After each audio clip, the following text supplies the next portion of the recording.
આણંદ જિલ્લાના ઉમરેઠ તાલુકામાં આશીપુરા ગામમાં એરટેલનું ટાવર ગામ તળમાં નહીં નાખવાને લઈને ગ્રામજનો દ્વારા વિરોધ કરવામાં આવ્યો। ગ્રામજનો દ્વારા આણંદ જિલ્લા કલેક્ટર, જિલ્લા પંચાયત, તાલુકા પંચાયત સહિત અનેક જગ્યાએ ગામ તળમાં એરટેલનું ટાવર નાખવામાં ન આવે અને ગામ તળની બહાર આ ટાવર નાખે તેવી ગ્રામજનોની માંગણી છે। જે માંગણી સ્વીકારવામાં ન આવતા આજે આશીપુરા ગામે ગ્રામ પંચાયતની બહાર ભૂખ હડતાલ ઉપર બેસવાની ફરજ પડી છે।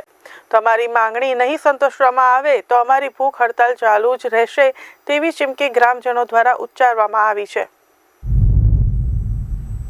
અત્યારે અમે ભૂખ હડતાલ પર ઉતર્યા છે કારણ કે એરટેલ કંપનીના ટાવર અમારા ગામમાં વચ્ચોવચ્ચ બંધાય છે, જેને અમારો સખત વિરોધ છે। એ ગામની બહાર નખાય એ અમારી એવી અરજ છે કે ગામની બહાર નખાય, જેથી અહીંયા કોઈને નુકસાન થાય નહીં। અને અમે જ્યાં સુધી એનો સરકારને નમ્ર અરજ છે કે જ્યાં સુધી અમારી આ સમસ્યાનું નિવારણ નહીં લાવે ત્યાં સુધી અમે અહીંયા અચોક્કસ મુદતની હડતાલ પર બેસીશું।